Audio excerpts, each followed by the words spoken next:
وجعلنا من بين أيديهم سدا ومن خلفهم سدا فأغشيناهم فهم لا يبصرون.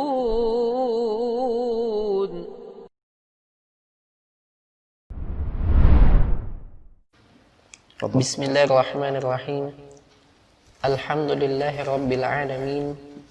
Wassalatu wassalamu ala rasulillah wa ala alihi wa sahbihi wa man tabi'ahum bi ihsanin ila yaumiddin.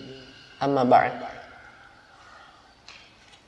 Qala fadilatu syekh ad-doktor Muhammad ibn Umar ibn Salim Bazmul في كتابه التأصيل في طلب العلم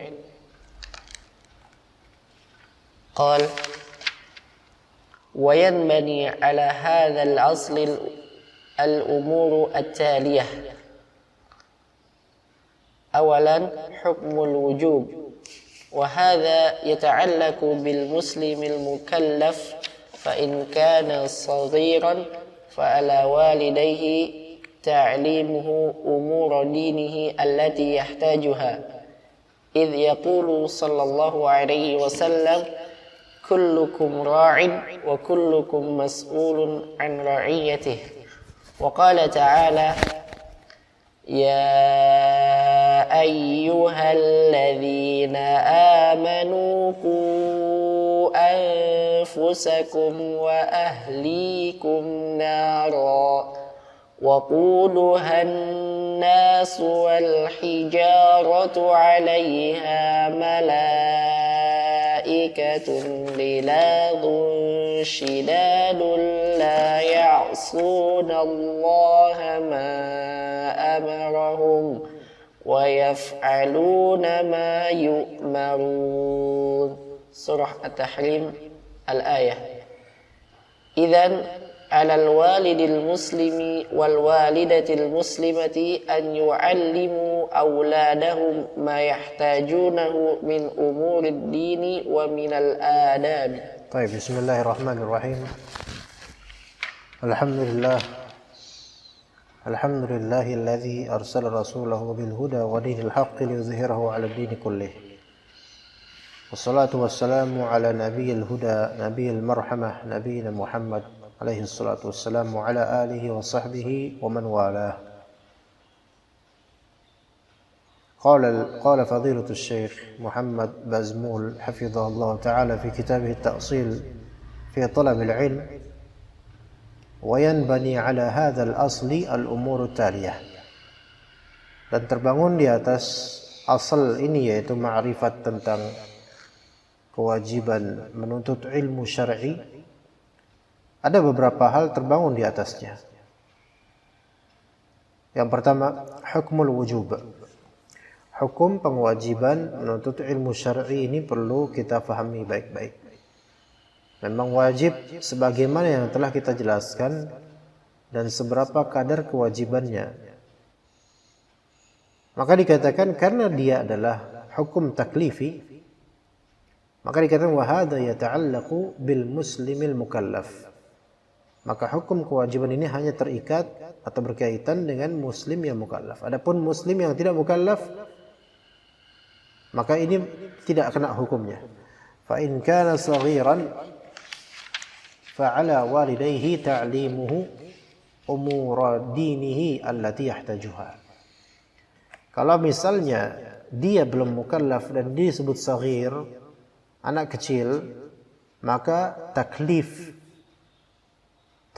atau pembebanan itu ditanggung oleh orang tuanya. Maka disebut fa'ala walidayhi. Maka wajib atas kedua orang tuanya. Dan digabungkan walidayhi. Itsnain, yaitu musanna. Jadi bukan walid saja, bukan walidah saja. Ta'limuhu, mengajarkan kepada anak tersebut. Ya. Dan ta'lim, 'allama yu'allimu, merupakan di antara fi'il yang yahtaju ila maf'ulain aw ma'al maf'ulain. 'Allama yu'allimu membutuhkan dua maf'ul. Maka hakikatnya di sini maf'ul pertama adalah huwa, yaitu as-saghir. Maf'ul yang kedua adalah umuruddin. Dan fa'ilnya harusnya adalah kedua orang tua, memberikan ta'lim kepada anaknya tentang perkara agamanya. Dua maf'ulin sebagaimana kata Nabi SAW dalam hadis Jibril, innahu Jibril atakum liyu'allimakum dinakum. Tapi di sini ta'limuhu umur dinihi ini wajib ala walidayhi, ini yang banyak tidak disadari oleh kaum muslimin. Apalagi yang versi parlente, ya. Apalagi kalau misalnya bapaknya pria karir, wanitanya ibu karir. Wanita karir maksudnya. Mereka telah merampas hak-hak anak tanpa mereka sadari. Anak tidak dididik, bahkan anak dididik oleh pembantu. Bapaknya lulusan UGM, ibunya lulusan UI, dan yang mentarbiyah anaknya lulusan salah satu dusun di Mojokerto misalnya, lulusan STM. Kemudian kedua orang tuanya menginginkan anak yang soleh, pintar dan seterusnya, tapi yang mentarbiyah di keseharian adalah ibu-ibu yang tidak bisa membaca atau tidak bisa menulis atau tidak punya tarbiyah adab. Maka jadilah anak tersebut anak yang kelak ke depannya itu anak mental pembantu. Dan kedua orang tuanya sudah terlalu sibuk untuk mengajarkan anaknya agama. Ya. Maka ini kedua orang tua yang telah mendurhakai anaknya tanpa disadari. Dan sampai akhir hayatnya harus minta maaf kepada anaknya. Kalau kedepannya anaknya saleh, maka dia beruntung. Walaupun tidak dididik tapi saleh, itu berarti fadilah dari Allah. Tapi tetap harus mengakui bahwasanya apa yang telah dilakukan salah dari sisi tafrid, yaitu meremehkan dan taksir, tidak mendidik anak. Adapun ternyata kemudian anak jadi saleh, maka itu semua murni karena Allah Ta'ala, dari Allah. Adapun kalau kemudian anaknya saleh, begajulan dan seterusnya, maka ini bisa babihim atau bisa babihima. Karena mereka dulunya tidak memberikan ta'lim umuruddin, maka fa'ala walidayhi ta'limuhu umuruddinihi. Dan tidak semua perkara agama, karena enggak semua perkara agama bisa dijelaskan orang tua. Apalagi orang tuanya orang awam. Termasuk umur din, usul fikih. Apakah wajib usul fikih diajarkan orang tua? Bukan hanya enggak wajib. Emang orang tuanya juga enggak bisa. Bahkan enggak tahu kok ada ilmu usul fikih. Tapi ditakhid di sini umur din mausuf dengan al-muhtaj, yaitu yang dibutuhkan. Siapa yang membutuhkannya? Anaknya. Bagaimana cara wudu, sholat, doa sebelum tidur, doa bangun tidur, ketika azan harus ngapain, masuk kamar mandi, itu semua muhtaj, dibutuhkan oleh anaknya, dan wajib atas orang tua untuk mengajarkannya.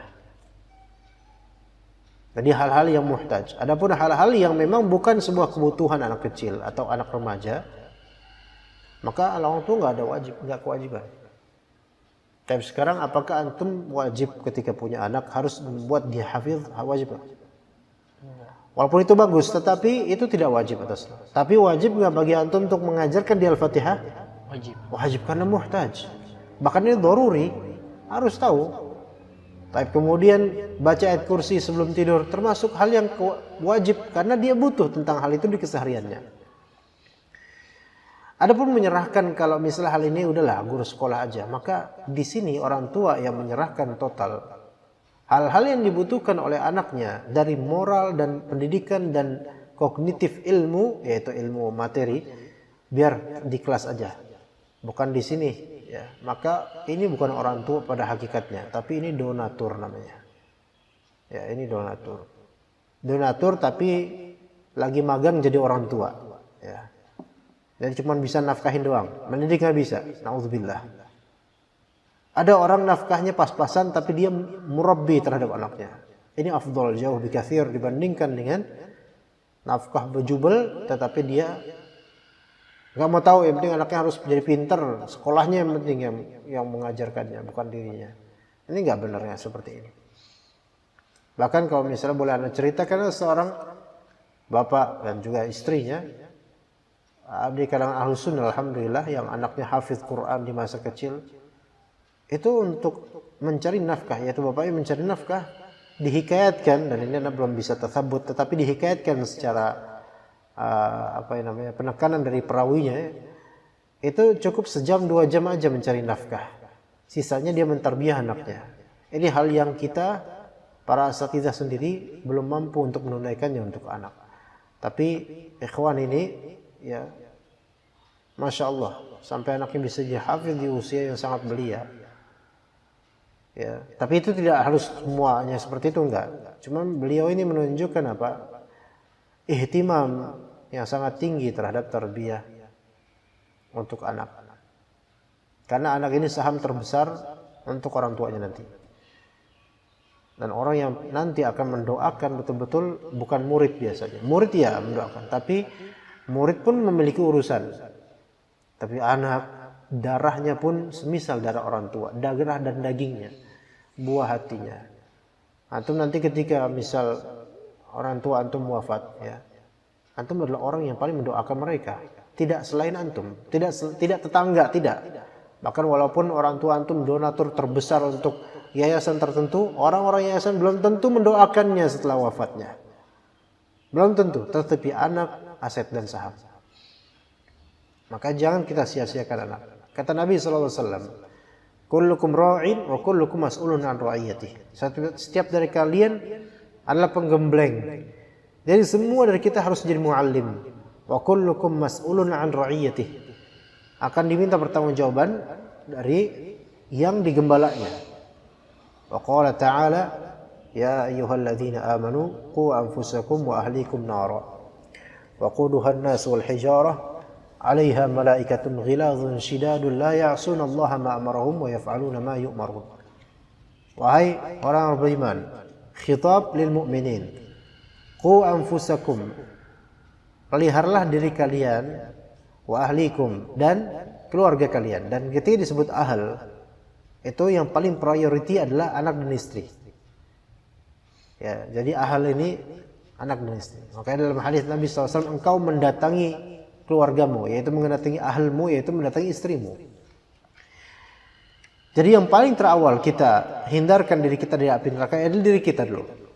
Dan kemudian jangan lupa, anak dan istri itu mereka adalah orang yang butuh nasihat dan butuh bimbingan. Nara waquduhan nas wal hijarah. Yang mana bahan bakar dari neraka tersebut adalah manusia. Manusia jadi bahan bakar, berarti manusia itu ditelan lahapan oleh api itu. Dan juga hijarah, bebatuan yang sangat panas. 'Alaiha, di atas neraka tersebut ada malaikat ghilaz shidad, malaikat yang ghilaz yaitu ghalidh. Ghalidh itu artinya tebal, kuat sekali gitu ya. Shidad, keras, syadid, ya. Ini jama' semua. La ya'suna Allah ma amrahum. Mereka tidak akan melanggar apa yang Allah perintahkan. Wa yaf'aluna ma yu'marun. Dan mereka akan menunaikan apa yang diperintahkan. Idzan 'ala al-walidil muslim wal walidatil muslimati an yu'allimu auladahum ma yahtajuna min umurid dini wa min al-adab. Ya, adab juga termasuk. Maka bagaimana mungkin kalau seseorang menyewa pendidik anak, pembantu yang biasa nganterin dia sekolah, jemput dia sekolah, nyopet dia makan. Orang tuanya, bapaknya konferensi di mana-mana, jadi anggota DPR. Ibunya jadi apalah jauh di sana. Kadang-kadang bahkan mereka nggak pulang malam. Pulangnya 2 hari kemudian. Jadi anak pembantu jadinya. Sehingga ketika menyebut orang tuanya itu seperti om dan tantenya. orang tuanya yang dia anggap adalah pembantunya sendiri. Oke, kalau misalnya antum, istri antum berletih-letih menggendong anak, mendidik anak, sampai nangis sekalipun orang tuanya, maksudnya saking riwahnya ngurusin anak, Allah itu jauh lebih baik dibandingkan antum berleha-leha di pekerjaan antum jauh di sana, sementara anak antum dididik oleh anak lulusan-lulusan yang tidak baik, pembantu-pembantu rumah tangga yang tidak ada pendidikannya sama sekali, kecuali pendidikan logika masyarakat yang rusak. Ini banyak menimpa orang-orang kaya, Akhirnya mental anak-anaknya kadang-kadang mental miskin, mental pembantu, mohon maaf gitu ya. Jadi nggak benar. Adabnya tarbiyahnya tarbiyah pembantu, bukan tarbiyah dari orang elit yang memiliki adab yang tinggi. Begitu. Antum nanti kalau kaya jangan nyewa pembantu yang mentarbiyah anak antum. Boleh bergaul sedikit tapi hindari dari tarbiyah seperti mereka. Karena mentalnya akan berubah. Ya, nggak apa-apa walaupun istri antum nangis-nangisan atau antum juga keletihan untuk mendidik anak ini, utamakan antum dan istri antum. Tanpa selainnya, bahkan tanpa campur tangan tetangga nggak usah. Antum dan istri antum, tetangga cuma tetangga aja, ya main-main biasa aja. Begitu. Ya, karena nanti akan terlihat di kedepan harinya perbedaan orang-orang yang ditarbiyah sama orang tuanya dengan yang tidak. Beda. Dan rata-rata orang yang stres, broken home itu yang memang tidak ada kesempatan untuk dekat dengan orang tuanya. Apalagi diajarkan agama, enggak. Ya begitu. Misalnya orang tuanya ini memang kan orang tuanya dua-duanya kaya gitu kan, terus sibuk dengan keduniaan. Nah ini pembantunya ini dia hanya lulusan pesantren lah ya. Dia punya ilmu agama. Nah itu anaknya dididik sama dia sampai besar, terus anaknya itu kuranglah menghargai orang tuanya. Anak tersebut durhaka apa tidak, Ustaz?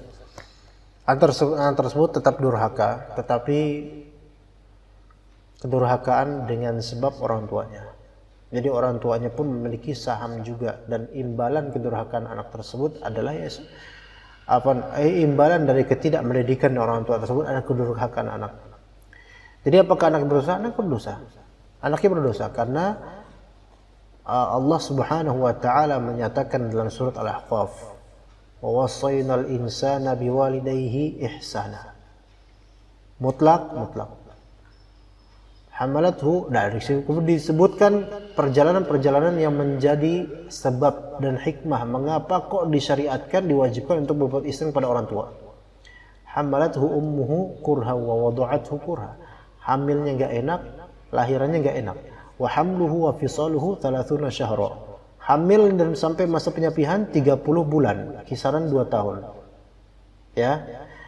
Ilat ini menunjukkan bahwasanya hatta kedua orang tua antum tidak mendidik antum tetap haram untuk durhaka pada mereka. Karena apa? Karena hikmah telah ada, yaitu keletihan mereka dalam hamilnya, mengurusi ini, menafkahi, itu tetap wajib untuk dibalas dengan baktinya anak pada orang tua, hatta orang itu fasik. Sekarang contoh lain, kedurhakaan apa yang lebih durhaka dibandingkan dengan mencaci Rasulullah SAW? Ibunya Abu Hurairah itu orang yang paling mencaci Rasulullah SAW. Tapi Abu Hurairah tidak disyariatkan untuk membangkang pada ibunya, melainkan sabar dan kemudian minta didoakan oleh Rasul. Abu Hurairah minta Rasulullah mendoakan ibunya supaya masuk Islam. Maka ibunya pun masuk Islam. Artinya di sini adalah sejelek-jeleknya orang tua, tetap hukum haram durhaka berlaku pada anak. Adapun urusan nanti orang tuanya itu kemudian dibalas oleh Allah di neraka, itu urusan orang tua. Tapi urusan kita sekarang wajibnya kita tetap bakti sama orang tua, hatta kayak gitu orang tuanya. Begitu. Semampunya baktinya. Apalagi kalau yang seperti tadi, dia ditarbiyah oleh pembantu agama.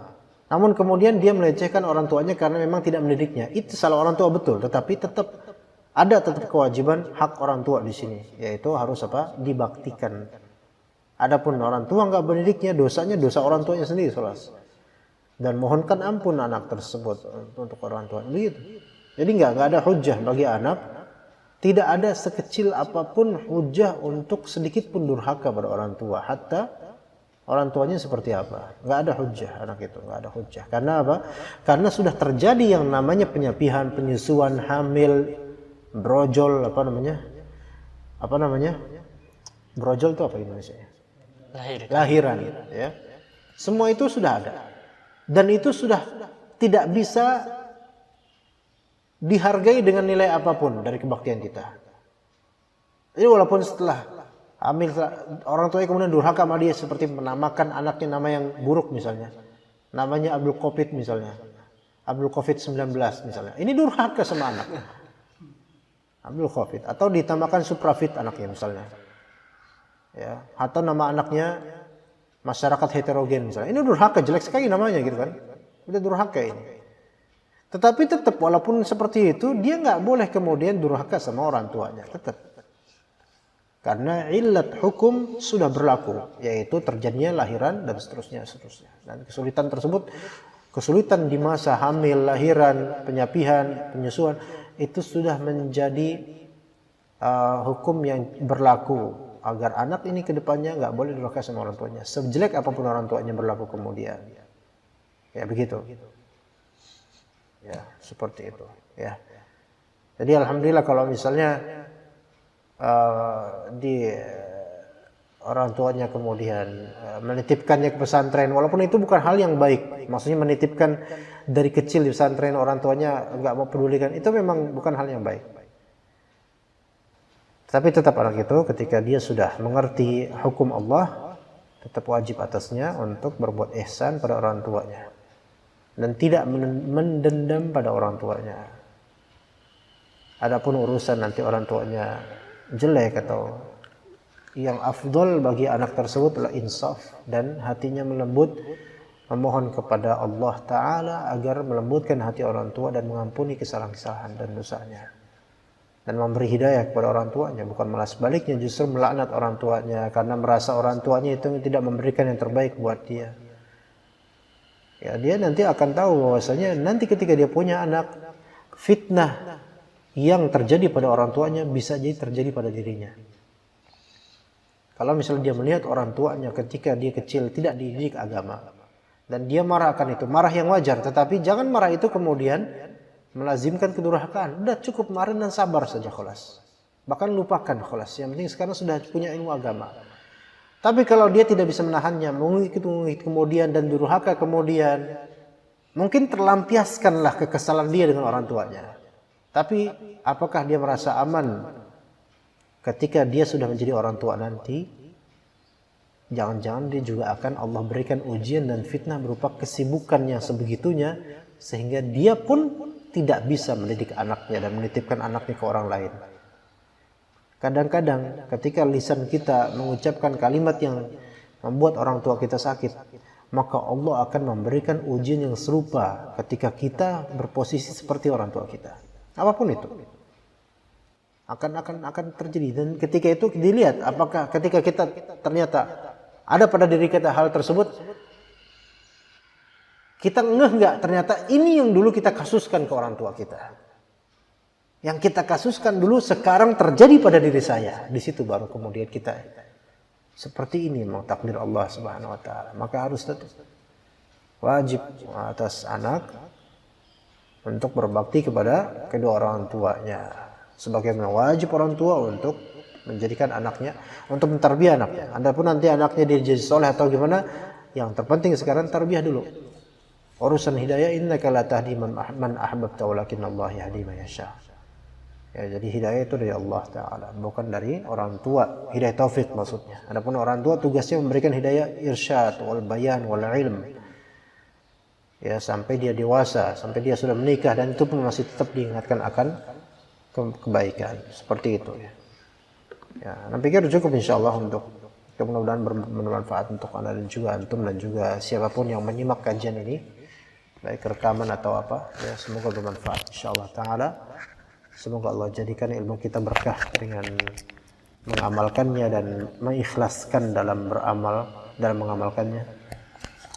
Dan semoga kehidupan kita juga berkah dengan silaturahim dan juga bakti sama orang tua, tidak berlaku kasar, tidak mengecewakan mereka, kendati pun mungkin mereka mengecewakan kita. Karena ingat, kita masih punya masa depan yang kita tidak mengetahui seperti apa, dan kita berharap kepada Allah Subhanahu wa taala masa depan yang baik dunia dan juga akhirat dengan berbuat ihsan kepada Allah, dengan beramal ibadah dan juga berbuat ihsan kepada makhluk. Yang tertinggi adalah bakti pada orang tua. Ya. Begitu. Wassallallahu ala nabiyyina Muhammad wa ala alihi wa sahbihi ajma'in. Subhanakallahumma bihamdika asyhadu an la ilaha illa anta astaghfiruka wa atubu ilaik.